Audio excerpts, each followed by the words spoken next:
নমস্কাৰ আৰম্ভ কৰিবলৈ লৈছো আমাৰ বিশেষ অনুষ্ঠান সময়ৰ খৰ সময়ৰ খৰত আমি কথা পাতো বৰ্তমান অসমৰ যি ৰাজনৈতিক প্ৰেক্ষাপট সেই ৰাজনৈতিক প্ৰেক্ষাপটক লৈ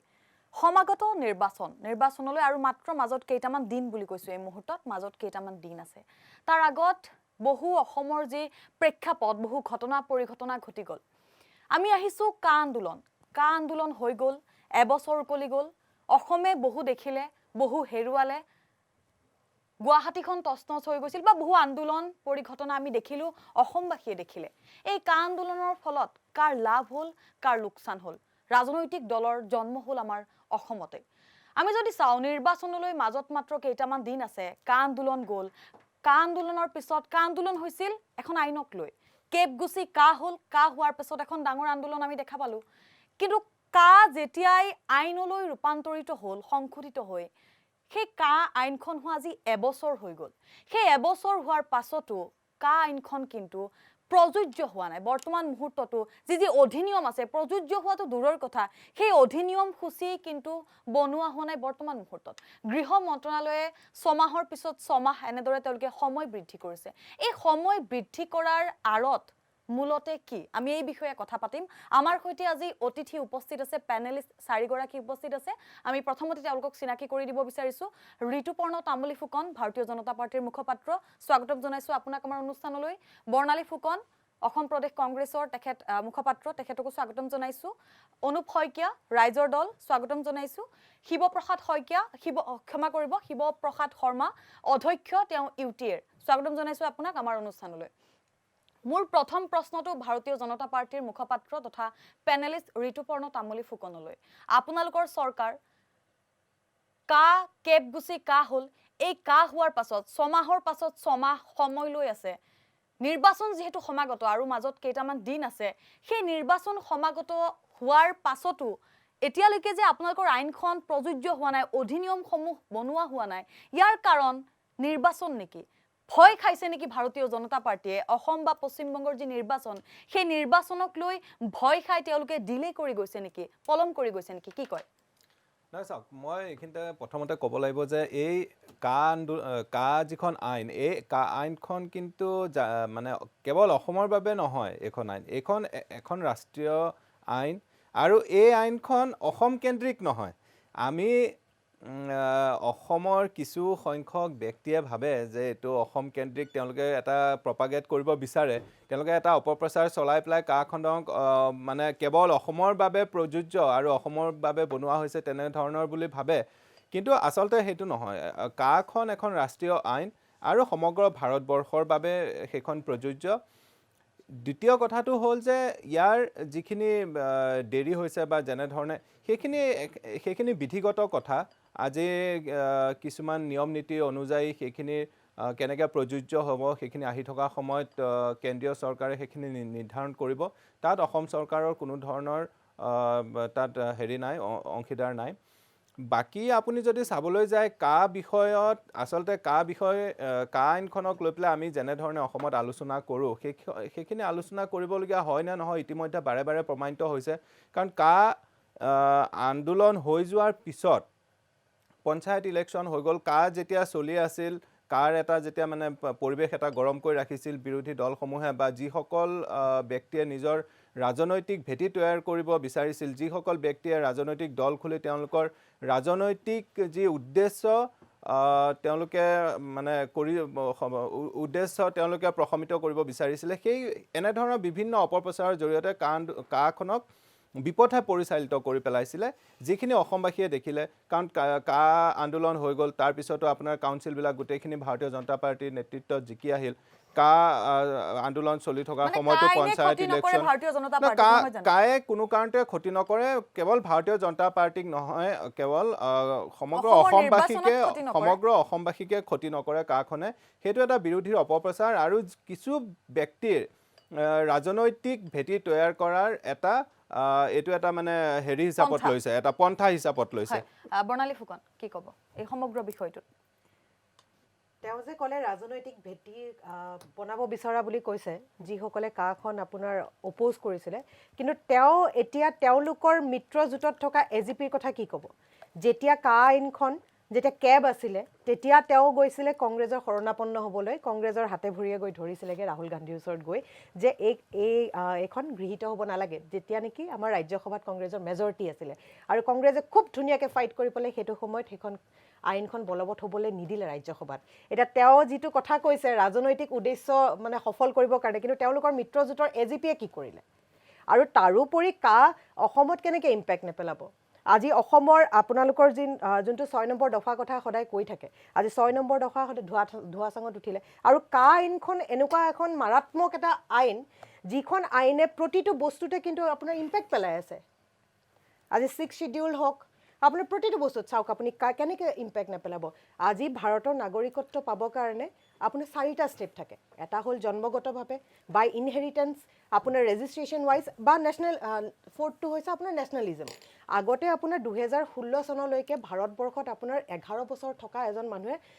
আপোনাৰ নাগৰিকত্বৰ কাৰণে এপ্লাই কৰিব পাৰে যিটো 2016 চনৰ পিছত 6 বছৰ কৰিলে তাৰপিছত এতিয়া লেটেষ্ট কি কৰিছে আপোনাৰ 5 বছৰ এতিয়া 2014 চনৰ পৰা আজি ডেটলৈকে 21 আজি 2021 চনলৈকে 5 বছৰ উকলি গ'ল এতিয়া 2014 চনত অহা প্ৰতিগৰাকী মানুহে ইয়াতে নাগৰিকত্বৰ কাৰণে এপ্লাই কৰিব পাৰিব আৰু কেইদিনমান পিছত এটা অনলাইন পৰ্টেল খুলি দিব য'ত নেকি 19 লাখ অলৰেডি আপোনাৰ এনআৰচিৰ পৰা বাদ পৰা আছে আজি কেইদিনমান পিছত যোনটো অনলাইন পৰ্টেল খুলি দিব তাতে আপোনাৰ যিকোনো মানুহে আবেদন কৰিব পাৰে যে মোৰ নামটো নাই মই আমুক চনৰ পৰা 2014 চনৰ পৰা 2012 চনৰ পৰা 2013 চনৰ পৰা মই অসমত আছোঁ কিন্তু উইদাউট এনি ভেলিড ডকুমেণ্টছ সেইখিনি মানুহকো তেওঁলোকে নাগৰিকত্ব দিব লাগিব তেতিয়াহ'লে তাৰোপৰি আজি চাওক ফৰেন আজি পাছপোৰ্ট এক্ট যোনটো হৈছে পাছপোৰ্ট এক্টত আগতে কি আছিলে যে বাহিৰৰ পৰা কোনোবা মানুহ আহিলে যেতিয়া পাছপোৰ্টখন ভায়লেট হয় মানে আপোনাৰ যেতিয়া ডেটটো ম্যাদটো কলি যায় পাছপোৰ্টৰ আপোনাৰ ভিছা কিন্তু তাৰ তেতিয়া আপোনাৰ ক্ৰিমিনেল কেছ তেওঁৰ ওপৰত দিছিলে কিন্তু এতিয়া আপোনাৰ লেটেষ্ট ফৰেন পলিচি মতে পাছপোৰ্ট এক্টৰ মতে তেওঁৰ ওপৰত কোনো ক্ৰিমিনেল কেছ নহ'ব গতিকে তেনেকুৱা যিকোনো মানুহ আহি পেলাই অসমত আহি পেলাই বা ভাৰতবৰ্ষৰ যিকোনো স্থানত আহি পেলাই আপোনাৰ বসবাস কৰিব পাৰে আৰু যিটো বস্তুৱে অসমত স্পেচিয়েলি ইম্পেক্ট পেলাব আৰু বহুত অসমত বহুত বেয়াকৈ ইম্পেক্ট পেলাব অসমৰ সংস্কৃতি অসমীয়া ভাষা অসমীয়া জাতি সকলোৰে ওপৰত ইম্পেক্ট পেলাব তাৰোপৰি বিজেপি চৰকাৰে ভয় খাইছে একদম সঁচা কথা কিন্তু আমি সুখী যে আপোনাৰ কাখন বলবৎ হ'বলৈ লাহে লাহে পিছুৱাই গৈছে কিন্তু আমি আশাবাদী যে কোৰ্টৰ ওপৰত আমাৰ মহামান্য কোৰ্টৰ ওপৰত আমাৰ এতিয়াও আশা আছে যে এইখন আইন নাকচ হওক যাতে অসমৰ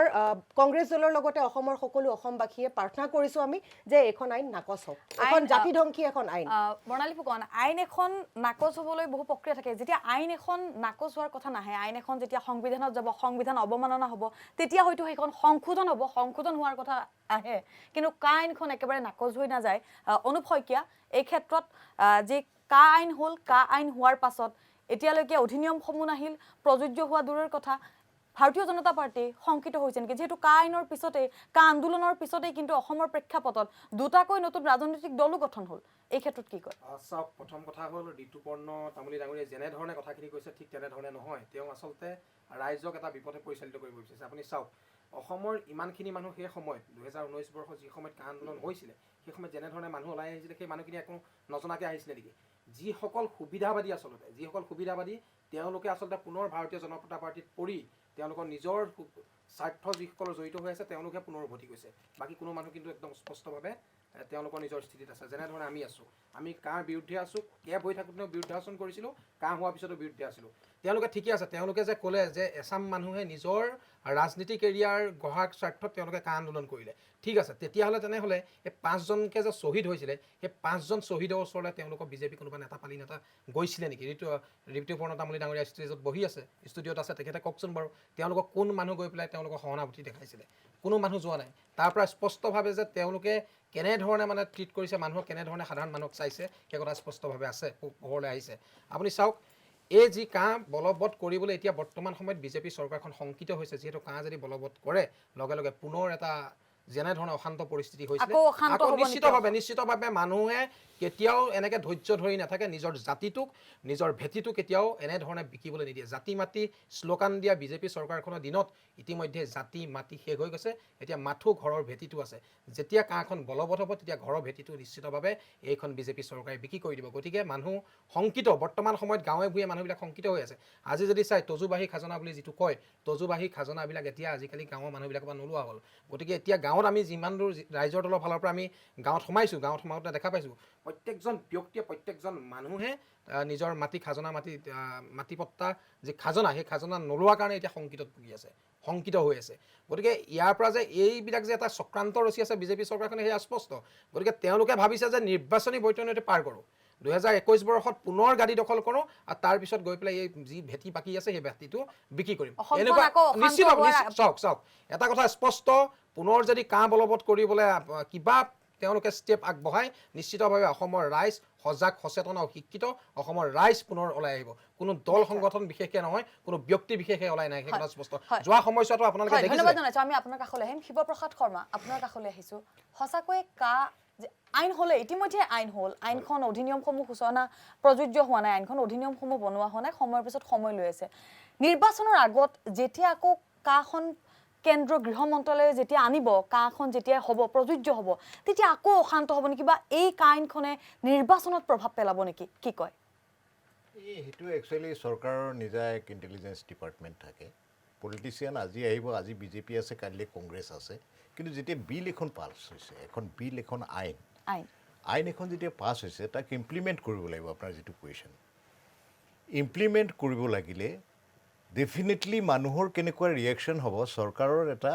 অতি শক্তিশালী ইণ্টেলিজেঞ্চ গ্ৰুপ আছে, সেইটো এটা পইণ্ট। তেওঁলোকে ইণ্টেলিজেঞ্চ ৰিপৰ্টটো ল'ব। এইটো কংগ্ৰেছ বুলি বা বিজেপি বুলি কথা নহয়, এইটোৱেই নিয়ম, দিছ ইজ এ প্ৰট'কল। আন এটা ঘটনা হৈছে কি, এইটো যিটো আপোনালোকে কথাবিলাক কৈ আছে, এইটো ঠিক চালে বেৰে মানে it have not ডেল্ট with the depth of the situation. Depth of the situation এনেকুৱা, ভাৰতবৰ্ষ বৰ্তমান ভয়ানক ধৰণে মিছ ইনফৰমেশ্যন কেম্পেইনৰ বলি হৈছে, ভয়ানক ধৰণে মিছ ইনফৰমেশ্যন কেম্পেইনৰ বলি হৈছে। এই কাখন দুখন হেৰিয়ে আমাৰ আজি ফাৰ্মাৰ্ছবিলাকৰ লগত যিটো কাৰবাৰ হৈ আছে, আপুনি যদি চাই যে ইণ্টাৰনেশ্যনেল মিডিয়াত ঘটনাবিলাক কেনেকৈ ওলাইছে। আজি গ্ল'বেলাইজ পৃথিৱীত আমি স্পৰেডিক অকলশৰীয়া দেশ নহয়, এভৰিথিং মেটাৰ্ছ। আৰু নৰেন্দ্ৰ মোদীৰ এক বিশ্ববিখ্যাত বা বিশ্বস্থানীয় লিডাৰৰ পৰ্যায়লৈ তেওঁ গুচি গৈছে। চ' এই যিটো ভয়ানক মিছ ইনফৰমেশ্যন কেম্পেইন হৈছে, বোথ এই ফাৰ্মাৰ্ছ ল'টো লৈ পেলাই বা এই কাটো লৈ পেলাই, কাটো ইজ এ চিম্পল থিং। কংগ্ৰেছে চিমিলাৰ বিল, কংগ্ৰেছ ৱান্টেড, তৰুণ গগৈয়ে নিজে কৈ গৈছিলে কংগ্ৰেছে চিমিলাৰ বিল অনাৰ চেষ্টা কৰিছিলে। এইটো কথা নহয় যে আজি আমি চৰকাৰৰ এইটো ছাইডে আছোঁ কাৰণে চৰকাৰৰ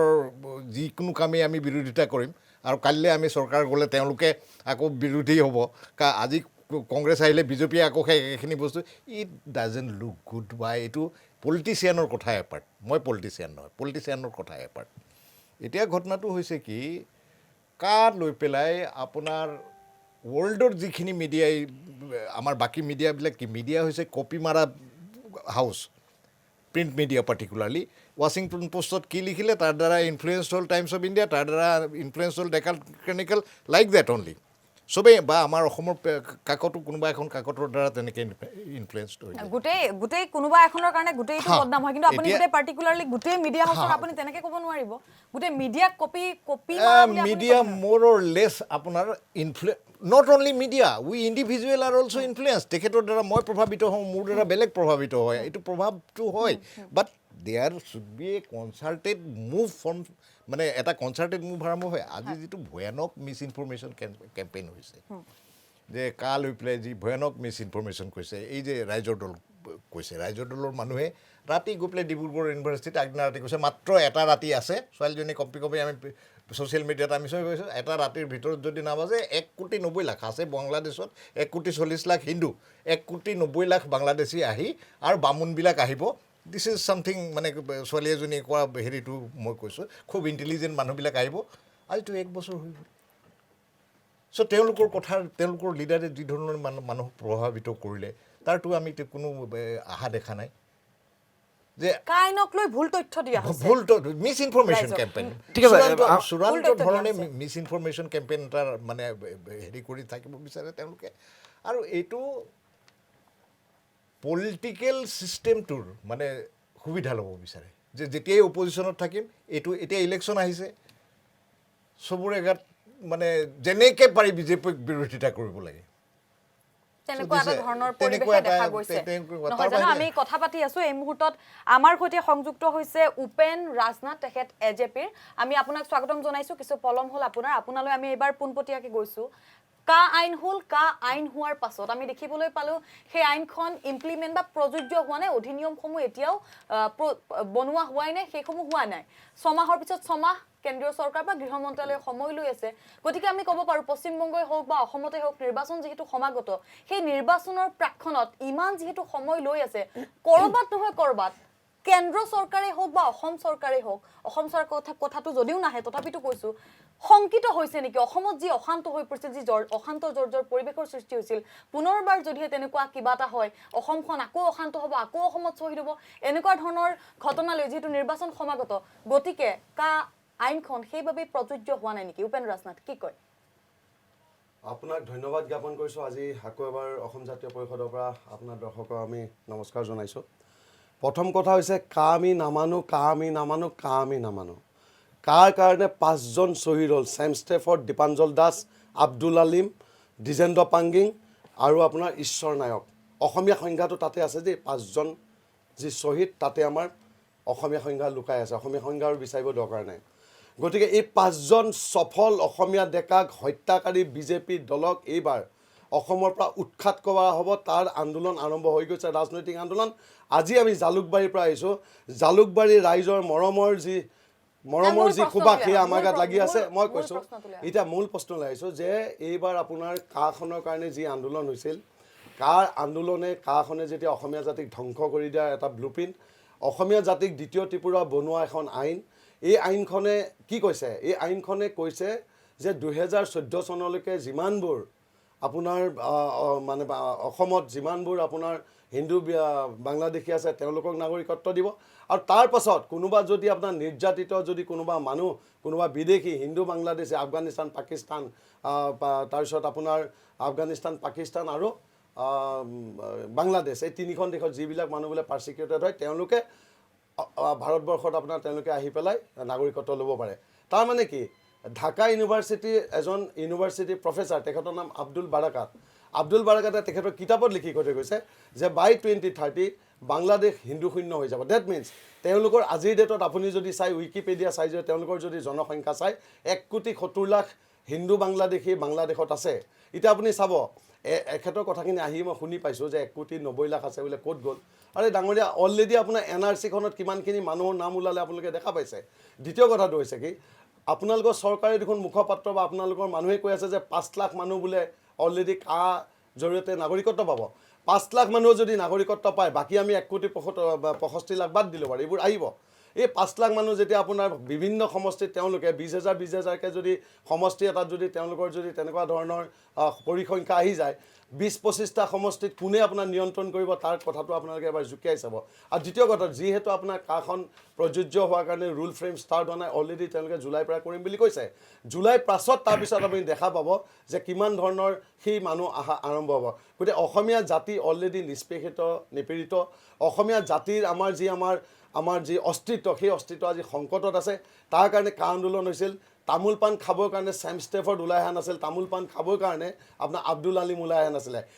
মাতৃভূমিৰ স্বকীয়তা ৰখাবৰ কাৰণে অসমীয়া জাতিৰ স্বাভিমান ৰখাবৰ কাৰণে এই গামোচাৰ অস্তিত্ব আমাৰ জাতিৰ ভাষা ৰক্ষাৰ কাৰণে সংস্কৃতি ৰক্ষাৰ কাৰণে সেই 5জন শ্বহীদ হ'ল আৰু হাজাৰ হাজাৰ নহয় লাখ লাখ জনতা ৰাজপথত ওলাই আহিছিল কা আন্দোলনৰ কাৰণে অসমতে প্ৰতিবাদ হোৱা নাই আমেৰিকাত প্ৰতিবাদ হৈছে লণ্ডনত প্ৰতিবাদ হৈছে আমেৰিকাত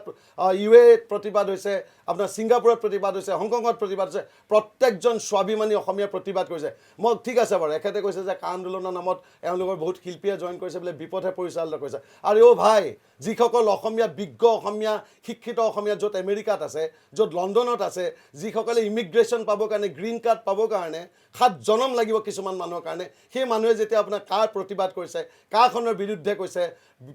এই বিজ্ঞানীসকল শিক্ষিত অসমীয়াসকলে যেতিয়া কাৰখনৰ কথা কৈছে কাৰ ভৱিষ্যতে কৈছে যে অসমীয়া জাতিক ধ্বংস কৰিব তেতিয়াহ'লে তেওঁলোকৰ আমি কথা সুধিম না আমি কোনোবা বেপাৰী কোনোবা দালাল কোনোবা লুভিয়া কোনোবা ভেজাল জাতীয়তাবাদী নেতাৰ কথা শুনিম সেয়া ৰাইজে বিচাৰ কৰিব নিশ্চয় নিশ্চয় না জবা এইখিনিতে খুব চমুকে এটা কথা কওঁ মই শৰ্মা ডাঙৰীয়া ছাৰে যিটো কথা ক'লে চাওক এটা কথা তেখেতে ক'লে যে মানে সুবিধাবাদী আৰু এটা মিছগাইড কৰা হৈছে অসমীয়া জাতিটোক বা অসমীয়া মানুহখিনিক যদি মিছগাইডে কৰা হৈছে তেনেহ'লে শিক্ষিত ব্যক্তিসকল ক'ত সোমাই আছে শিক্ষিত যিসকল ব্যক্তি এতিয়া যেনেধৰণে ছাৰে আহি পেলাই ষ্টুডিঅ'ত আজি এইখিনি কথা ক'লে তেনেহ'লে তেওঁলোকে প্ৰচাৰ কৰক যে এইখিনি মিছগাইড কৰা হৈছে ৰাইজৰ তলক টাৰ্গেট কৰি কোনোবা এজনী ছোৱালী মন্তব্য লৈ পেলাই আপুনি এনেধৰণে কৈ দিলে এইটো কিন্তু যুক্তি নহয় আপুনি চাওক আপুনি যদি ইমানখিনি জানে কাখন আহিলে যদি অসমৰ কোনো ক্ষতি নহয় তেনেহ'লে আপুনি বুজাওক অসমৰ ৰাইজক বুজাওক তেনেহ'লে আমিতো কৈছোঁ আমিতো অপেনলি কৈ আছোঁ আৰু বাৰে বাৰে চাওক এটা কথাত সেইসকল যদি আহে যিখিনি মানুহক সম্পূৰ্ণৰূপে নাগৰিকত্ব দিয়া হ'ব দিয়া ব্যক্তিসকলে তেওঁলোকৰ যি নাগৰিকত্ব পোৱাৰ পিছত তেওঁলোকৰ যি ভাষা তেওঁলোকৰ যি ভাষা সেইটো অসমীয়া লিখিব নে বাংলা লিখিব সেইটো ডাঙৰ প্ৰশ্ন গতিকে চাওক এইখিনি এছাম ব্যক্তি এছাম স্বাৰ্থপৰ সুবিধাবাদী ব্যক্তিয়ে তেওঁলোকৰ গাদী সুৰক্ষা তেওঁলোকৰ ৰাজনীতিৰ যি লালসা সেই লালসাত অসমীয়া জাতিটোক চেপি চেপি তিলকৈ শেষ কৰিবলৈ গৈ আছে গতিকে এইসকল ব্যক্তিৰ পৰা কিন্তু অসমীয়া ৰাইজ অসমীয়া মানুহ সজাগ থকা উচিত আৰু দ্বিতীয়তে মই আৰু এটা লাইন ক'ব বিচাৰিছোঁ যে অসমীয়া জাতি বাচিবৰ কাৰণে কোনো আমাৰ হিন্দু বাংলাদেশী হওক কোনো মানুহ দৰকাৰ নাই অসমত আমি 3 কোটি 20 লাখ মানুহ আছোঁ অসমৰ ভাৰতৰ সংবিধানে যিসকল মানুহক নাগৰিকত্ব দিছে অসমীয়া আৰু ভাৰতীয় মিলি 6 নং দফাৰ ক্ষেত্ৰত আমাৰ আপুনি চাব যে বিগত 35টা বছৰে যিখিনি অসম চুক্তি আছিলে সেইখিনি ডাষ্টবিনত পেলাই থৈ দিছিলে কিন্তু যেতিয়া আপোনাৰ ভাৰতীয় জনতা পাৰ্টীৰ নেতৃত্বাধীন মিত্ৰজোঁটৰ যেতিয়া চৰকাৰ হ'ল তাৰপিছতহে এই যি আপোনাৰ অসম চুক্তি সংসদলৈকে গৈ পালেগৈ ইয়াৰ উপৰি ইয়াৰ লগতে আৰু এটা কথা আছে আমাৰ যি আমাৰ 2016 চনত আমাৰ ইস্তাহাৰ প্ৰকাশ পাইছিলে সেই ইস্তাহাৰত 2016 পৰা 2026 চনলৈকে আমাৰ কিছু হ্ৰস্বম্যাদী প্ৰতিশ্ৰুতি আৰু কিছু দীৰ্ঘম্যাদী প্ৰতিশ্ৰুতি আছিলে সেই প্ৰতিশ্ৰুতিসমূহ আমি মানে পূৰণ কৰিম বুলি আমি অসমবাসী প্ৰতিশ্ৰুতি দিছিলোঁ এতিয়া সেই প্ৰতিশ্ৰুতি আধাৰ হ্ৰস্বম্যাদীখিনি আমি সম্পূৰ্ণ কৰিবলৈ সক্ষম হ'লোঁ ইয়াৰ পিছত দীৰ্ঘম্যাদী যিখিনি আছে যেনেকৈ অসম চুক্তিকে আদি কৰি অন্যান্য কিছু বিষয় আছে সেইখিনি যেনেধৰণে কাৰিকৰীগতভাৱে আগবাঢ়ি যাব লাগে তেনেধৰণে আগবাঢ়ি গৈ আছে আৰু আগন্তুক দিনত অসমবাসীৰ লগতে সমগ্ৰ ভাৰতবৰ্ষই এটা সুখবৰ মানে পাব ইয়াৰ লগতে নহয় নিৰ্বাচনৰ আগতে আমি আশা কৰিব পাৰোঁ কিন্তু সেইখিনি যিখিনি আপোনাৰ চৰকাৰী কাৰিকৰীগত যিখিনি কাৰণ থাকে সেই কাৰণখনে কিমান সময় লয় সেইখিনি সময় নিৰ্ধাৰণ কৰিব কিন্তু আমি আশাবাদী যে আগন্তুক সময়ত আমি সুফল পাম ইয়াৰ লগতে আমি আৰু এটা কথা কওঁ মোৰ সতীৰ্থ আৰু জ্যেষ্ঠসকলে যেনেধৰণে এই বিষয়টো লৈ পেলাই আলোচনা কৰিছে মই এইখিনিতে এটা কথা কৈ দিওঁ যে আজি আপুনি গুগলত যদি এবাৰ মাৰি পেলাই চাই তেনেহ'লে দেখিব যে বাংলাদেশত 1 কোটি 20 লাখ কেৱল হিন্দু মানুহ আছে আপুনি এই ষড়যন্ত্ৰটো মই আপোনাক দেখুৱাই দিব খুজিছোঁ যে ই কেনেধৰণে ৰাইজৰ মাজত প্ৰপাগেট কৰিছিলে কেনেধৰণে অপপ্ৰচাৰ কৰিছিলে যে 1 কোটি 90 লাখ মানুহ আহি পেলাই অসমখন ভৰি পৰিব বাংলাদেশৰ সেই যি ফলশ্ৰুতি হৈছিল সেই ফলশ্ৰুতিত 5জনকৈ সুঠাম ডেকাই শ্বহীদ হ'ব লগা হৈছিলে তেনেধৰণৰ এটা সেই যি পৰিৱেশ অপপ্ৰচাৰে কেনেধৰণে মানুহক বিপথে পৰিচালিত কৰিব পাৰে আৰু কাৰ ৰাজনৈতিক ভেটি স্থাপিত কৰাৰ বাবে কেনেধৰণে এই অপপ্ৰচাৰৰ জৰিয়তে সমাজখনক বিশৃংখল কৰিবলৈ মানুহে চেষ্টা কৰে আন্দোলনটোৱে প্ৰমাণিত কৰিছে আৰু অসমবাসীয়ে বাৰে বাৰে স্পষ্টভাৱে দেখা পাইছে যে আন্দোলনৰ ফলশ্ৰুতি যিসমূহ ৰাজনৈতিক দল গঠন হ'ল সেই ৰাজনৈতিক দলসমূহৰ আজি যোনে নেতৃত্ব লৈ আছে সেই নেতৃত্বক কিন্তু অসমবাসীয়ে চিনি পাইছে আৰু তেওঁলোকক ভালদৰে চিনাক্ত কৰিছে ইয়াৰ লগতে মই আৰু এটা কথা ক'ব বিচাৰিছোঁ যে আজিয়ে তেওঁলোকৰ অসম জাতীয় পৰিষদৰ কিবা নৱ পৰিষদ নে কিবা এনেকুৱা ধৰণৰ কিবা অৰ্থনৈতিক বিশ্লেষণৰ বাবে তেনেকুৱা ধৰণৰ কিবা এটা খুলিছে আমি আদৰণি জনাইছোঁ কিন্তু ইয়াত আপুনি চাব তাত আপুনি যদি ভিতৰলৈ সোমাই যায় যে তেওঁলোকৰ কি ইছ্যুৰ বাবে সেই পৰিষদখন গঠন কৰিছে আপোনালোকে দেখিবলৈ পাব যে ঘূৰি পকি আহি পেলাই আত্মনিৰ্ভৰশীল অসম এখনৰ এটা ধাৰণা এটা দিবলৈ তেওঁলোকে চেষ্টাহে কৰিছে কিন্তু আপুনি আজি চাওক যি সময়ত তেওঁলোক আজি অসম জাতীয় পৰিষদৰ যিসমূহ সমস্যা লৈ পেলাই শ্লোগানত আছে সেই সমস্যাসমূহ সেই সময় একে সময়তে কিন্তু ভাৰতীয় জনতা পাৰ্টীৰ নেতৃত্বাধীন মিত্ৰজোঁটে সেই শ্লোগানসমূহক কিন্তু কাৰ্যক্ষেত্ৰত এইখিনি আগুৱাই লৈ গৈছে আপুনি চাব যে আজি আমি আত্মনিৰ্ভৰশীল অসমৰ কথা কৈছো আজি আপোনাৰ 2000 ইয়াৰ আগতো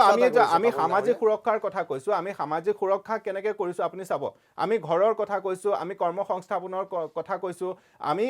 আপুনি যদি চাই যে 2016 চনৰ পৰা 2021 চনলৈকে এই 5 বছৰত আমি 7 লাখ ঘৰ আমি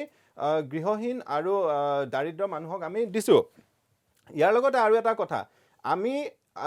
আমাৰ মাননীয় মুখ্যমন্ত্ৰী সৰ্বানন্দ সোণোৱাল ডাঙৰীয়াৰ নেতৃত্বত আমি কেন্দ্ৰীয় চৰকাৰৰ পৰা 11,61,000 ঘৰ আমি চেংচন কৰি পেলাই আমি লৈ আহিব পাৰিছোঁ যিখিনি আগন্তুক 2 বছৰ সেইখিনি ঘৰ হ'ব আপুনি চাব যে আমি আমাৰ যিখিনি সামাজিক দায়বদ্ধতা আমাৰ যিখিনি জাতীয় দায়বদ্ধতা সেই জাতীয় দায়বদ্ধতাখিনি আমি কেনেধৰণে নিষ্ঠাৰে পালন কৰিছোঁ আনকি যিটো খেৰীঘৰৰ যিটো কথা খেৰীঘৰ আৰু মানে আপোনাৰ খেৰীঘৰৰ যিটো ধাৰণা অসমৰ কাৰণে মানে সেইটো সলনি কৰি পেলাই নতুনকৈ নিৰ্ধাৰণ কৰিবলগীয়া হৈছে যি আৰ্থ সামাজিক উন্নয়ন সেই উন্নয়নখিনি কিন্তু সাধাৰণ মানে সেই গ্ৰাউণ্ডত দেখা পোৱা যায় ডাঙৰীয়া অসমীয়া জাতিটো কিন্তু বেপেৰুৱা জাতি নহয় আপোনালোকে যেনেকৈ বেনিফিচিয়াৰী ক্ৰিয়েট কৰাই পেলাই বেনিফিচিয়াৰী দি অসমীয়া মানুহখিনিক যে এই 5জন শ্বহীদৰ কথা পাহৰাবলৈ চেষ্টা কৰিছে অসমীয়া জাতিটোৱে কিন্তু পাহৰি নাযায় অসমীয়া জাতিটো বেপেৰুৱা জাতি নহয় তাৰোপৰি অসমীয়াৰ সংজ্ঞা উপেন্দ্ৰনাথ ডাঙৰীয়াই অলপ আগতে দিছে আমাৰ শ্বহীদসকলক লৈ পেলাই 5জন শ্বহীদক লৈ যিটো অসমীয়াৰ সংজ্ঞা দিছে সেই বিজেপিৰ মই তাতে মুখাখন খুলিব বিচাৰিছোঁ তেওঁলোকে যে হিন্দু বাংলাদেশীৰ প্ৰতি ইমান বেছি দয়া দেখুৱাইছে সেইটো তেওঁলোকৰ কিন্তু মানে ৰং কনচেপশ্যন তেওঁলোকে একচুৱেলি প্ৰকৃততে চাবলৈ গ'লে তেওঁলোকে হিন্দু বাংলাদেশী চবতকৈ বেছি বিপদত পৰিছে তেওঁলোকৰ তাৰ মতেহে আজি ডিটেনশ্যন কেম্পত 2016 চনলৈকে 2014 চনলৈকে এজন মানুহ ঢুকাইছিলে কিন্তু 2016 চনৰ পিছত তৰুণ গগৈ চৰকাৰ যেতিয়ালৈকে আছিলে তাৰ পিছত এজন 2014 পৰা 2016 লৈকে কেৱল 2জন ডিটেনশ্যন কেম্পত ঢুকাইছিলে কিন্তু তাৰ পিছত আজি চাওক আজি এইকেইটা বছৰে আপোনাৰ 38জন আপোনাৰ মানুহ তাতে ঢুকালে ডিটেনশ্যন কেম্পত তাৰে কিন্তু 20জনে হিন্দু বঙালী কিন্তু বিজেপি চৰকাৰখনে এটা মিছাকে হিন্দু বঙালী দেখুৱাই লাভ নাই অসমীয়া হ'ল অসমীয়া জাতিটো হ'ল অসমীয়া জাতিৰ কাৰণে যোনসকল ওলাই আহিছে অসমীয়া অসমত বাস কৰা সকলোজনেই অসমীয়া গতিকে আমি তাতে অসমীয়া ডিফাইন কৰিব নোৱাৰো তাতে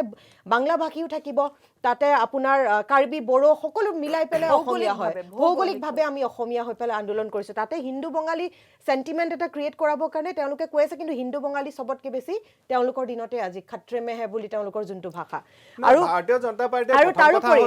ডাঙৰীয়া মুছলমান বা অন্যান্য তেনেধৰণে কেতিয়াও বিভাজন নকৰে বিভাজনৰ ৰাজনীতিটো কেৱল কংগ্ৰেছে কৰে নাই কৰা আজি 6 নম্বৰ দফাৰ কথা কওক অসম চুক্তিৰ কথা আপুনি যে ক'লে ধোঁৱা আজি অসম চুক্তি ইমান দিনে পৰি আছিলে বুলি কৈছে কিন্তু আপোনালোকৰ সবতকৈ প্ৰভাৱশালী ব্যক্তিজন যোনজন সেকেন্ড আপোনালোকৰ মুখ্যমন্ত্ৰী আপোনালোকৰ নিজৰ দলৰ এমপি সকলে কয় মুখ্যমন্ত্ৰী বুলি কেতিয়াবা সম্বোধন কৰে হিমন্ত বিশ্ব শৰ্মা ডাঙৰীয়াই সদনত গৈ পেলাই কৈছিলে যে অসম চুক্তিখন লিগেল ডকুমেণ্টছ নহয় এখন গীতা নহয়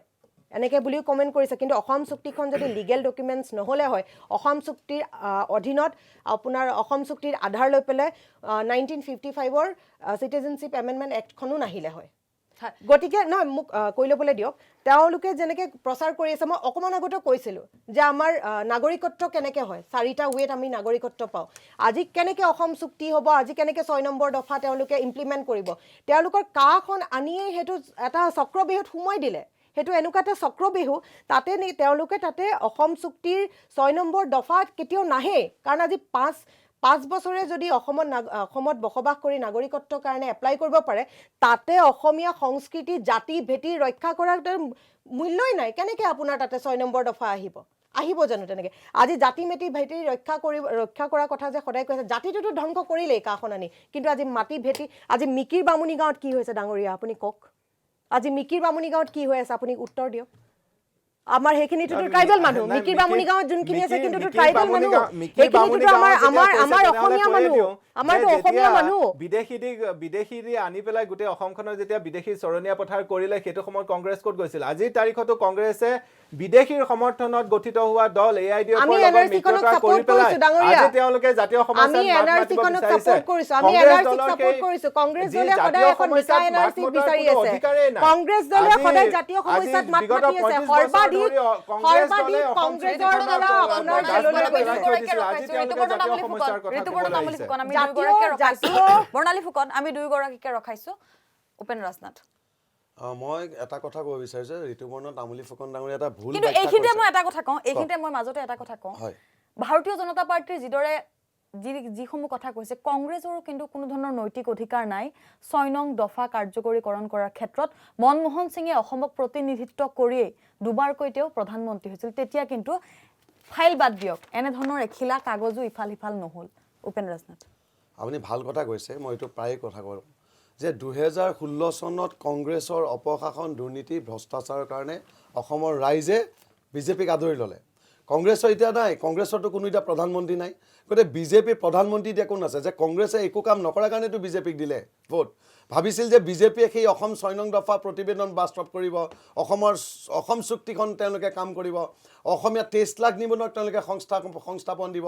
লাইকা দদিয়াবাকে আজি আন্দোলন কৰি আছে ভূমিৰ কাৰণে তেওঁলোকক ভূমি আমন্ত্ৰণ দিব তেওঁলোকৰ সমস্যা সমাধান কৰিব নগাঁও কাগজ কল কাছাৰ কাগজ কল চলাম বুলি কৈছিল সেয়া নচলিলে অশোক কাগজ কল বঙাইগাঁও প্ৰধানমন্ত্ৰী ডাঙৰে কৈছে চলাম বুলি ক'লে সেই আজি আপোনাৰ অশোক কাগজ কল বহিৰাগত হাতত দিবলৈ ওলাইছে তাত আপোনাৰ ২২০০ বিঘা মাটি আছিল তাৰে ৬০০ বিঘা মাটি আপোনাৰ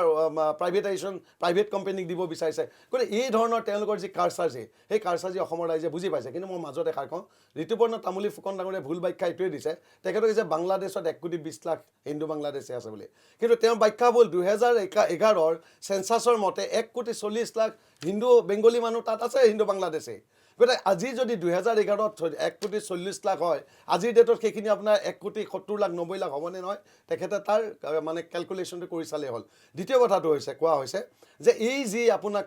কাখনে কি কৰিছে কাখনে ভাৰতৰ যিখন সংবিধান ১৫-১৬ নম্বৰ যিটো আৰ্টিকেল এইটোও ভাইলেট কৰিছে অসম চুক্তিক ভাইলেট কৰিছে যি অসম চুক্তিৰ কাৰণে ৮৫৫জন ডেকা ল'ৰা শ্বহীদ হৈছিলে অসমীয়া জাতিৰ হাজাৰ হাজাৰ আই ভনী মা তেওঁলোক নিৰ্যাতিত হৈছিল আমি নিৰ্যাতিত হৈছিলোঁ আমি শিবিৰত আছিলোঁ একমাহ আমাৰ ঘৰ জ্বলাই দিছিলে তাৰপিছত আমি শিবিৰত আছোঁ একমাহ আমাৰ খাবলৈ অৱস্থা নাছিল তাৰপিছত আমি আন্দোলন কৰিছিলোঁ সেই আন্দোলনৰ মাজৰ পৰা আজি আহিছোঁ আমি কি অসমীয়া জাতি কি আন্দোলন কৰিয়ে থাকিব নেকি আমাৰ পৰিত্ৰাণ ক'ত আমাৰ অসম চুক্তি ক'ত কেইজন বিদেশী ভাৰতীয় জনতা পাৰ্টি খেলে হয় কংগ্ৰেছে খেলিব নোৱাৰিলে উপেন ৰাজনাথ আমি আপোনাক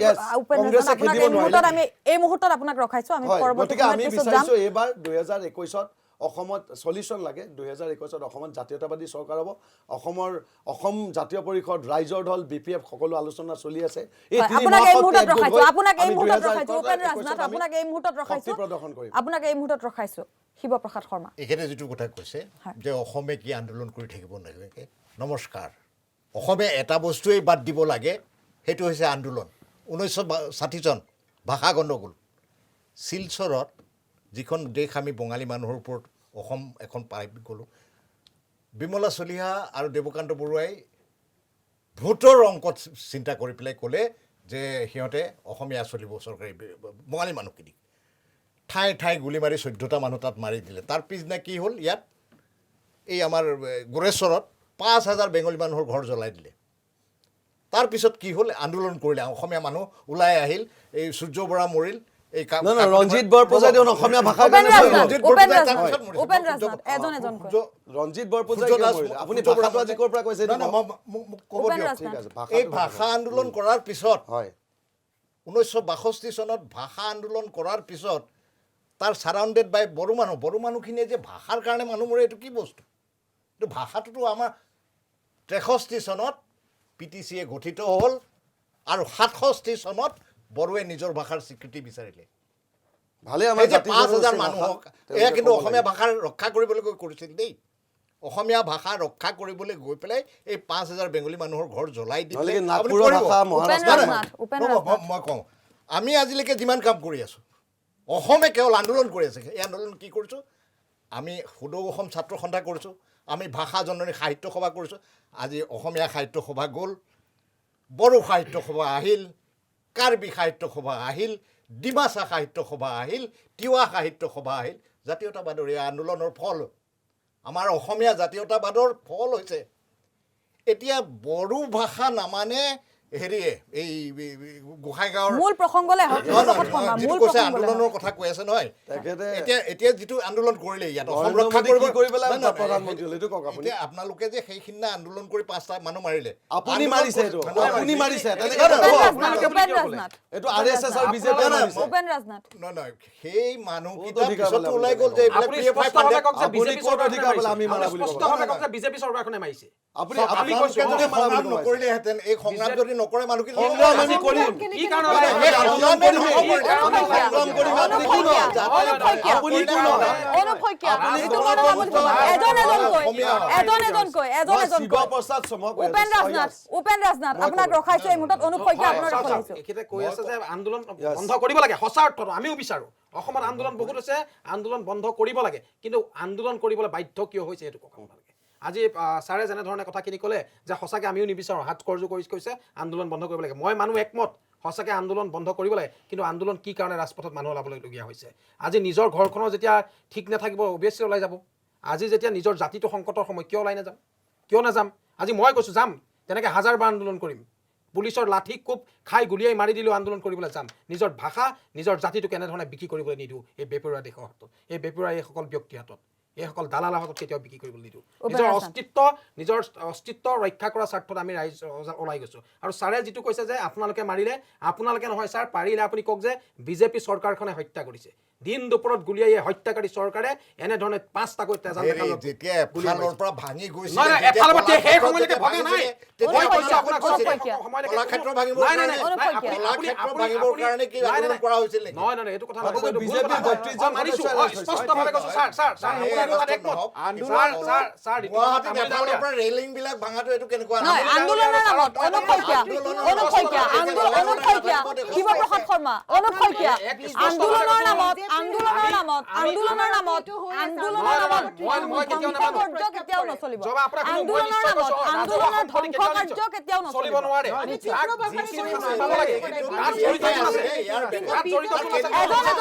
এজন এজনকৈ, এজন এজনকৈ। আমিও কৰিছিলো। 82 চনৰ পিছত এটা বিশেষ সম্প্ৰদায়ৰ মানুহ অসম আন্দোলন আছিল, কিন্তু এইবাৰ অসম আন্দোলন গুৱাহাটীৰ আন্দোলনটো আৰম্ভ হ'ল হাতীগাঁও, চিজুবাৰীত। লেতেৰা কৰিবলৈ চেষ্টা কৰে। কি ইণ্ডিকেট কৰে? নিজৰ ঠাইত প্ৰথম আৰম্ভ হৈছে ছাত্ৰ সমাজে ওলাই আহিছে, আপুনি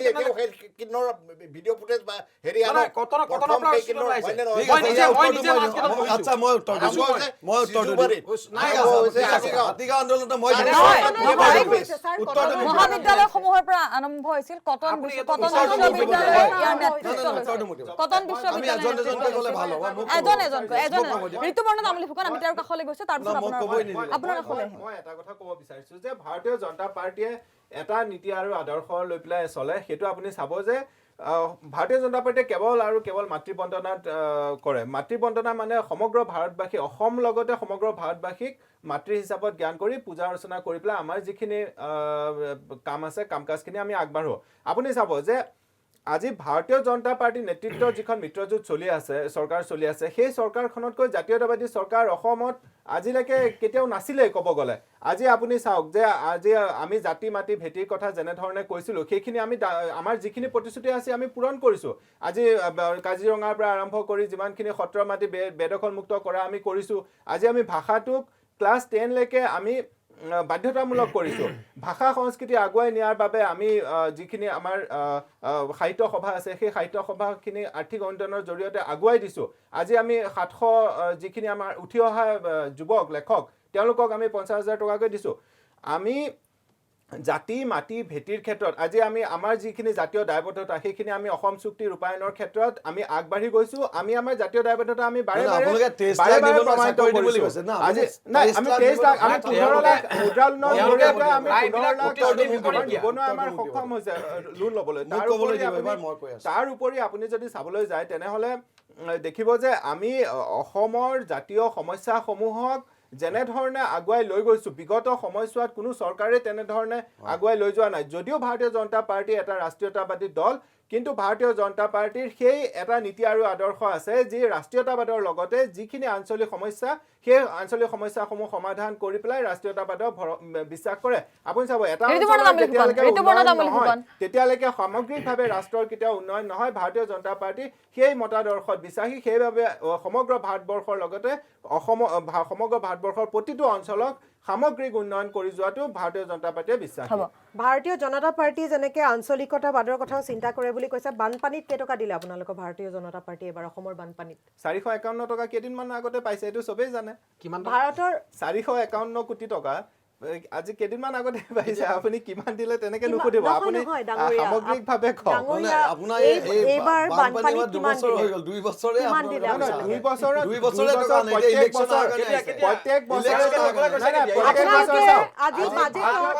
বাজেটত 1000 কোটি টকা যে চাহ বৰ্ণালী ফুকন ঋতুপৰ্ণ তামুলী ফুকন আপোনাক ৰখাইছো বৰ্ণালী ফুকন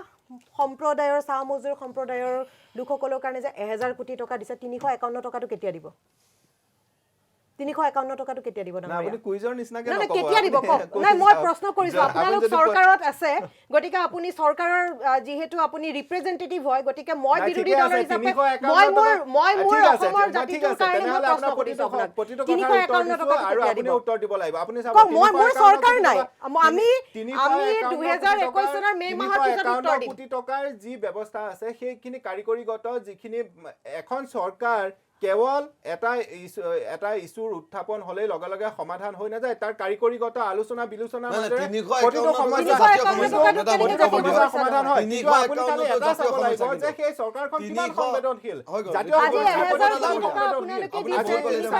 চাহ বনোৱা সকলৰ প্ৰতি 26 টকাকৈ ইতিমধ্যে বঢ়াই দিয়া হৈছে আগন্তুক সময়ত সেইখিনি আগবাঢ়ি যাব নহয় মই প্ৰশ্নটো সুধিবলৈ দিয়ক এটা এখন নিশ্চয় আমি আহিম আপোনাৰ কাষলৈ আহিম কাকো ডিস্টাৰ্ব দিয়া নাই মাজত মোক কথা ক'লেও যাতে কোনেও নকয় হা কাৰণ এইটো সকলো ৰাইজে চাইছে খুব ধুনীয়া টক শ্ব' হৈছে মই মেডামক ধন্যবাদ দিছোঁ প্ৰথম কথা হৈছে কি টক শ্ব'ত আমি ইজনে সিজনৰ we should be a very good listener কাৰণ ইফ ইউ ডু নট মানে বি এ গুড ৰাইজে সেই মানে তৰ্কটো নাচায় এতিয়া কথা হ'ল তামুলী ফুকন ডাঙৰীয়া যিখিনি তেখেতে বিজেপিৰ কাম কাজ তেখেতে দেখাইছে এইবিলাক কাম কাজ যিকোনো এজন মুখ্যমন্ত্ৰী হ'লেই সেইখিনি কৰিব পাৰিব তো মই ঋতুপৰ্ণ যদি কালি চিফ মিনিষ্টাৰ সেইখিনি কামেই কৰিব কিন্তু অসমীয়া ৰাইজে সেইখিনি বিচাৰা নাই অসমীয়া ৰাইজে বিচাৰিছে আমাৰ অসম চুক্তি ৰূপায়ণ হ'লে আমাৰ 351 টকা যে আমাৰ চাহ জনগোষ্ঠীয় ভাই সকলে বিচাৰিছে সেই মজুৰিটো আজি কংগ্ৰেছৰ দিনতো নহ'লে বিজেপিৰ দিনতো নহ'লে কিয় নহ'লে তাৰ উত্তৰটো আমাক ৰাইজক দিব লাগিব 2 নম্বৰতে আমাৰ যি 23 লাখ নিবনুৱা তেওঁলোকে সংস্থাপন দিম বুলি কৈছে মই চাকৰি কোৱা নাই দেই সংস্থাপন বিভিন্ন দিশত হ'ব পাৰে ইণ্ডাষ্ট্ৰি তেওঁলোকে ক্ৰিয়েট কৰিব পাৰে তেওঁলোকে আপোনাৰ MSME কোম্পানীৰ জৰিয়তে কৰিব পাৰে তেওঁলোকে গভৰ্ণমেণ্টত চাকৰিৰ জৰিয়তে কৰিব পাৰে কিন্তু 23 লাখ নিবনুৱা তেওঁলোকে কিমানক সংস্থাপন দিলে সেইটো কওক এডভান্টেজ আছাম পাতিলে অসমত এডভান্টেজ আছাম পাতি পেলাই তাত পিপাৰচিনিয়ে ক'লে চিফ ছেক্ৰেটাৰী যে 1 লাখ কোটি টকা ইনভেষ্ট হৈছে মানে চুক্তি হ'ল তে 1 লাখ কোটি টকা আজি যদি আপুনি RTI মাৰে দেখিব মাত্ৰ 3000 নে 2000 কোটিও চাগৈ ইনভেষ্ট হৈছে সেইটো সন্দেহ লগত তেওঁলোকে কি কৰিলে কা আন্দোলনত 5জন ল'ৰা গুলিয়াই মাৰি আপুনি চাব তাত আপোনাৰ এজন এই জয়ন্ত মল্ল বৰুৱা ডাঙৰীয়াৰ নেতৃত্বত তেওঁলোকে ফিল্ম ফেয়াৰ পাতিলে ফিল্ম ফেয়াৰ 5জন ল'ৰা হত্যা কৰা 5জন ল'ৰা আমাৰ অসমীয়া সম্পদ মানৱ সম্পদ ঢুকোৱাৰ পাছত তেওঁলোকে ফিল্ম ফেয়াৰ পাতিছে তাতে তেওঁলোকক গম পাই নমামি ব্ৰহ্মপুত্ৰ পাতিছে নমামি ব্ৰহ্মপুত্ৰ পাতি আকৌ লণ্ডনত গৈছে তেওঁলোকে আমাৰ টুৰিজমৰ ডেভেলপ কৰিবৰ কাৰণে হাজাৰ কোটি টকা তেওঁলোকে খৰচ কৰিছে কিন্তু অসমত টুৰিজম ছেক্টৰত কিমান ল'ৰা ছোৱালী এমপ্লয়মেণ্ট পালে এতিয়া চাওক ইয়াৰ উত্তৰটো তেখেতে যে কৈছে বহুত অমুক কৰিছোঁ তমুক কৰিছোঁ আপোনাক মই কওঁ যে অসম আৰু আমাৰ বৰাক ভেলী চবতকৈ ডাঙৰ প্ৰব্লেমটো কি জানে ৰাস্তাৰ প্ৰব্লেম এই যে আমি যে যেতিয়া বৰাক ভেলীৰ পৰা মানুহ যেতিয়া শিলচৰৰ পৰা আপোনাৰ গুৱাহাটীলৈ আহে তেওঁলোকে শ্বিলঙৰ ৰাস্তাটোদি আহে না সেইটো কংগ্ৰেছে কৰিলে না আজি বিজেপি 5 বছৰ গ'ল বৰাক ভেলীৰ পৰা মানুহ আহিবলৈ দ্বিতীয় এখন ৰাজ্যৰ মাজেৰে আহিব লাগে গতিকে এয়া হৈছে বিজেপিৰ উন্নয়ন আৰু বিজেপি মেইন কথাটো গ'ল আমাৰ যিখিনি জাতীয় সমস্যা মই জাতীয় সমস্যা মানুহক কৈ মানুহৰ কাণ ঘোলা হৈ গৈছে কিন্তু এটা সমস্যাৰ সমাধান হোৱা নাই এতিয়া উপায় কি উপায়টো ৰাইজে বিচাৰে আমিতো সদায় প্ৰব্লেমেই কৈছোঁ উপায় এটাই যেনেকৈ থমাছ আলভা এডিছনে 10 বাৰ চেষ্টা কৰাৰ পাছত লাইটটো পাইছোঁ আজি লাইটৰ তলত আমি বহি আছোঁ ঠিক অসমীয়া ৰাইজেও তেওঁলোকে পজিটিভ হ'ব লাগিব যে 2021ত আঞ্চলিকতাবাদী চৰকাৰ হৈ আমাৰ যিখিনি জাতীয় সমস্যা আছে সেইখিনি আমি সমাধান কৰিব বুলি আজি আমি দৃঢ় প্ৰতিজ্ঞ আৰু ৰাইজক আমি সেইটোৰ আমি কনফাৰ্মেশ্যন দিছোঁ এইকাৰণে দিছোঁ যে অসমৰ ৰাজনৈতিক আকাশত লুৰিণজ্যোতি গগৈ ডাঙৰীয়াৰ দৰে এজন উজ্জ্বলতম নক্ষত্ৰ আৱিষ্কাৰ ডাঙৰীয়া আপোনাক এটা প্ৰশ্ন আপোনালোকে ভাবে নেকি এখন আন্দোলন কৰি এগৰাকী নেতাৰ জন্ম হৈ সেইগৰাকী নেতাই এখন ৰাজ্যৰ মুখ্যমন্ত্ৰী হ'ব পাৰিব আপোনালোকে এইবোৰ কথা ভাবে নেকি ঠিক আছে আপোনাৰ ৰথ যাত্ৰা ঠিক আছে ৰথ যাত্ৰা মোৰতো মোক প্ৰশ্ন হৈছে উত্তৰ দিব দিয়ক ৰথ যাত্ৰা কৰি পেলাই LK আদৱানী অটল বিহাৰী বাজপেয়ী প্ৰধানমন্ত্ৰী আছিল কি হৈছিলে ৰথ যাত্ৰা হিন্দুত্ব শব্দ কয় আৰু আমি আন্দোলন কৰিছোঁ অসমীয়া জাতিৰ অস্তিত্বৰ ৰক্ষাৰ কাৰণে লগত আমি দুটা আন্দোলন কৰি আছোঁ এটা আমি অৰ্থনৈতিকভাৱে আমি চৰকাৰ গঠন কৰিমে 200% আজি আপোনাক কনফাৰ্মেশ্যন দিলোঁ আৰু আমাৰ দুটা আন্দোলন চলি আছে এটা অৰ্থনৈতিক আন্দোলন দ্বিতীয়টো হৈছে ৰাজনৈতিক আন্দোলন অৰ্থনৈতিক আন্দোলন আমি এইকাৰণে কৰিবলৈ লৈছোঁ অসমত যিখিনি প্ৰাকৃতিক সম্পদ আছে সেইখিনি বিজ্ঞান তথ্য প্ৰযুক্তিৰ ভিত্তিত সেইখিনি সম্পদলৈ ৰূপায়ণ কৰি কেনেকৈ 23 লাখ নিবনুৱাক আমি সংস্থাপন দিম তেওঁলোকে কেনেকৈ দৰমহা টকা মা দেউতাকৰ হাতত গুচি দিব তেনেকুৱা আমি পৰিকল্পনা কৰিছোঁ বানপানী গৰাখহনীয়াক আমি কেনেকৈ টেকন'লজিৰ জৰিয়তে সমাধান কৰিম সেই সমাধানৰ পথ মই বিজেপিক দিছিলোঁ মই আছিলোঁ বিজেপি ভিজন ডকুমেণ্টৰ মেম্বাৰ মই ব্ৰহ্মপুত্ৰ খননৰ প্ৰজেক্ট মই দিয়া কিন্তু তেওঁলোকে কৰিব নোৱাৰিলে টুইন টাৱাৰ প্ৰজেক্ট মই দিছিলোঁ সেইটো ৱৰ্ল্ড ট্ৰেড চেণ্টাৰ এপ্ৰুভেল মই আনিছিলোঁ টুইন টাৱাৰ বিজেপিয়ে কৰিব নোৱাৰিলে শ্বহীদ উদ্যানৰ প্ৰজেক্ট মই কৈছোঁ মই ক'লোঁ চাওক যেতিয়া আমি সেইবিলাক প্ৰজেক্ট যেতিয়া বিজেপিকো দিব পাৰোঁ সেই প্ৰজেক্ট এতিয়া আমাৰ ৰেডি হৈ আছে তেনেকুৱা ধৰণৰ অসমৰ সৰ্বাংগীন উন্নয়নৰ কাৰণে এখন সমৃদ্ধিশালী অসম বনাবৰ কাৰণে আৰু তেখেতে ক'লে আত্মনিৰ্ভৰশীল অসমৰ কথা আমি বোলে আজি কৈছোঁ পৰাগ দাসে 1990 চনতে কৈ গৈছিল সেউজ সমৃদ্ধিশালী আত্মনিৰ্ভৰশীল অসম বনোৱাৰ কথা এইটো নৰেন্দ্ৰ মোদীয়ে আমাক তাৰপিছত এতিয়া লুকিছ পলিচি পূবলৈ চোৱা নীতি অসমীয়া জাতিৰ তেওঁলোকৰ মানে কি তেওঁলোক ৰাজনৈতিক দলৰ মানুহ তেওঁলোকে নিজৰ মানুহৰ মাজত সদায় সোমাই আছে চ' গতিকে তেওঁলোকে ভাবিছে যে লুৰিণ মানে নেক্সট চিফ মিনিষ্টাৰ হৈ আছে বা এওঁলোকে ভাবি আছে যে অখিল তেওঁলোকে 10টা চিট মই মাজত থকা মানুহ নহয় মই চিটি বাছে হেৰিয়ে ঘূৰি ফুৰা মানুহ মই গম পাম 10টা চিট পাই নাপায় anyway that is a different issue আজি টকটো সেইটো ইছ্যুত নাছিল আমাৰ টকটো আছিলে যে এই কা আইনখন কিয় ইমান সময় লৈ আছে ইমপ্লিমেণ্টেশ্যন কৰিবলৈ তেতিয়া মই ক'লোঁ যোৱাবাৰ কওঁতে মই কৈ দিছোঁ যে ইণ্টাৰনেশ্যনেল প্ৰেছাৰ আছে মিডিয়া মিছ ইনফৰমেশ্যন কেম্পেইন আছে ইণ্টাৰনেশ্যনেলি না এখেতসকলে যিটো কৈছে যে they have a vision document they have a something হা বিকজ আমি সেই স্কুলখনৰ পৰা যিখন স্কুলৰ পৰা পাছ কৰা মানুহবিলাক আমি প্ৰফুল্ল মহন্তক দেখিলোঁ নহয় আৰু এই এক্সিষ্টিং চিফ মিনিষ্টাৰ মই বিজেপিৰ মানুহ নহয় তেওঁ সেই আচুৰ ঘৰাণাৰ পৰাই আজি এইখন মানে এই স্কুলখনৰ ওপৰত মোৰ কনফিডেঞ্চ ইমানেই আছে যে প্ৰফুল্ল মহন্তক দেখিলোঁ আৰু এই মানে গোটেই এই এজিপিৰ আপোনালোকৰ সংগী পিছে মানে হিমন্ত বিশ্ব শৰ্মা ডাঙৰীয়া সেই প্লেটফৰ্মৰ পাইছে হিমন্ত বিশ্ব শৰ্মা ডাঙৰীয়া সেই প্লেটফৰ্মৰ পাইছে মই হিমন্তৰ ফেন নহয় কিন্তু আজিৰ অসমৰ যিখিনি মানুহ আছে যিখিনি মানুহে হেৰি জানে and they know that ইহঁতে মানে খুব চিঞৰি বাখৰি আবেগিক কথা ক'ব পাৰে খুব আবেগিক আমি খুব আবেগিক কথা নাই সেই আবেগক পালচেট কৰে ৰথ যাত্ৰা সায়েন্স এণ্ড টেকনলজি এজন কয় ৰথ যাত্ৰা সায়েন্স এণ্ড টেকনলজি নেকি তেওঁ কওকচোন নাই ৰথ যাত্ৰা এইবিলাক হলে ঠিক আছে নাগপুৰ আন্দোলনটো ঠিক আছে উপেন ৰাজনাথ এজন কয় সেইটো ৰথ যাত্ৰাটো বাদ দিয়ক ৰথ যাত্ৰা একবাৰ কাৰোবাৰ ধৰ্মীয় বিশ্বাস কিন্তু আপুনি যদি হেৰিৰ পৰা দেখে যে অসমত এই যিটো আন্দোলনটো হৈছিলে কা আন্দোলনটো it was a totally PFI orchestrated আন্দোলন all throughout India all throughout ৰথ যাত্ৰাটো বাংলাদেশে ফাইনেন্স কৰিছিল নে আপোনাৰ ডুবাই কৰিছিলে আমাৰ কা আন্দোলনটো PFI বুলি কেনেকৈ ক'ব ৰথ যাত্ৰা আফগানিস্তানে কৰিছিল নেকি আপুনি কা আন্দোলনটো কিয় ক'ব PFI বুলি প্ৰমাণ দিয়ক আপুনি দিলে আপুনি আজি প্ৰমাণ দিয়ক আপুনি এজন সিনিয়ৰ মানুহ আজি প্ৰমাণ দিবই লাগিব PFI টকা কেনেকৈ আহিলে আপুনি একাউণ্টটো দেখাই দিয়ক এনে নক'ব কিন্তু নহ'লে আপোনাৰ মিঠাচাৰি বুলি হাঁহিব আপুনি মিছা কথা কিয় ক'লে মিছা হাঁহিব আপুনি এজন প্ৰমাণটো দিয়ক তেখেতে কৈছে PFI টকা পোৱা বুলি আৰু PFI ঠিক আছে প্ৰমাণটো দিব চালে কোবাই থাকে উত্তৰ নাই কাটিব লাগে এইবিলাক মানে নাগপুৰ RSSৰ দালাল হৈ কাৰণে এইবিলাক কথা কয় চাৰ্জিনী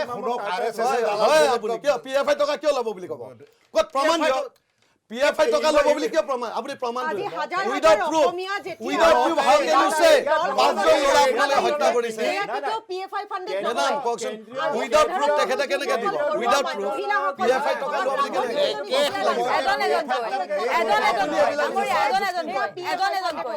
কেনেকৈ আমি অনুপ শইকীয়াৰ কাষলৈ আহিছো অনুপ শইকীয়াৰ কাষলৈ আহিছো খুব চমুকে দুটা নিশ্চয়, আমাৰ সময় আপুনি- একেবাৰে আপুনি- চমু আপুনি চাওক দেই এখেতে যেনেধৰণে ক'লে হয়। যে এওঁ ঘৰ চেংচন কৰি আছে আমি যিটো আলোচনা আছিলে সেই আলোচনাৰ পৰা ফালৰি কাটি গৈছোঁ গতিকে মই ক'ব বিচাৰিছোঁ যে এতিয়া যি কাহ বলবৎ কৰিবলৈ তেওঁলোকে ভয় খাই আছে স্পষ্টভাৱে বৰ্তমান সময়ত তেওঁলোকে হিতাধিকাৰী সৃষ্টি কৰাত নামি পৰিছে এই যে ঘৰবিলাক আনিছোঁ চেংচন কৰি বুলি এখেতে অলপ আগত ক'লে বিজেপি শংকিত হৈ এতিয়া নিশ্চিতভাৱে চাওক এইবিলাক ঘৰ আনিছে ঘৰ পাইছে কোনে আজি গাঁৱত যাওকচোন আপুনি আৰু ছাৰে যেনেধৰণে ক'লে চিটি বাছত আপোনালোকে গৈছে ঠিক আছে চিটি বাছত আপুনি লাষ্ট এটা মাহত কেইখন গাঁও ভিজিট কৰিছে গুৱাহাটীত ঘূৰি আছে চিটি বাছত ঘূৰি থাকিলে নহয় আপোনাক কৈছো গাঁৱত সোমাওক গাঁৱৰ মানুহবিলাক কেনেধৰণে আছে এই বিজেপিৰ দিনত কেনেধৰণে ভাত খাই আছে এয়া চাওক প্ৰকৃত ছবিখন গাঁৱত আছে আপোনালোকে ৰাজপথত বা গুৱাহাটী মহানগৰত চিটি বাছত ঘূৰি পেলাই যি ৰাজনীতিৰ বিশ্লেষণ কৰিলে নহ'ব আজিকালি সামাজিক মাধ্যম সেইটো বেলেগ কথা আপুনি অকণমান আগত ক'লে যে আপুনি অকণমান চাওক মোক ক'বলৈ দিয়ক মই খুব চমুকে ক'ব বিচাৰিছোঁ আপোনালোকে নামঘৰত টকা দিছে কেতিয়া দিছে আপোনালোকে ঘৰ দিছে কাক দিছে আপোনালোকে গাঁৱৰ ভিতৰত যাওক তেতিয়া দেখিব আপোনালোকে বুথ মই নাই মই বৰ্ণালী ফুকনৰ কাষলৈ গৈছো আমি সকলোকে খবৰ লওক এই মুহূৰ্তত স্পষ্টভাৱে গম পাব আজি জাতি মাটি ভেদি ৰক্ষা কৰিম বুলি কয় যোন 1 লাখ যে আপোনাৰ ভূমিপট্টা দিয়া কথা কৈছে আজি ৰাইজে সকলোৱে গম পাইছে না আপোনালোকে গম পাইছে নে হেয়া ভূমিপট্টা কিহৰ আছিলে সৰ্বাধিক ভূমিপট্টা কিহৰ আছিলে হেয়া এজমালি পট্টা দিছিলে আপুনি খবৰ কৰিব ডাঙৰীয়া আপোনাৰ ঘৰৰ ওচৰত থকা নেইবাৰহুডত গৈ পেলাই আপুনি খবৰ কৰিব ফুকন ডাঙৰীয়া তাতে আপোনাৰ যিমানে এপ্লাই কৰিছিলে আপোনাৰ গাঁৱৰ মানুহে নাই পোৱা হেয়া বটুৱাৰা পট্টা এজমালি পট্টা দিয়া গৈছে আৰু তাৰোপৰি সাৰে এখাৰ কথা ক'লে PFI ফাণ্ডেড আন্দোলন বুলি ক'লে আজি অসমীয়া প্ৰতিজনী নাৰী ৰান্ধনী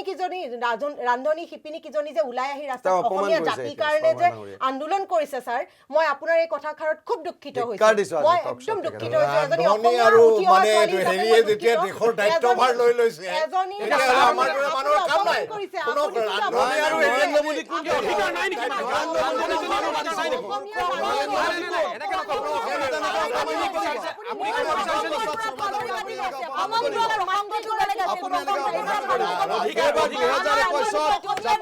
চৰকাৰ নিশ্চিত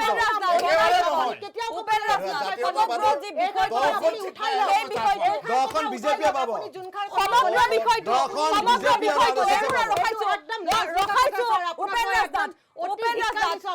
আমি এনেধৰণৰ আলোচনা বিশ্লেষণাত্মক আলোচনা হৈ থাকিব কিন্তু এটা কথা ঠিক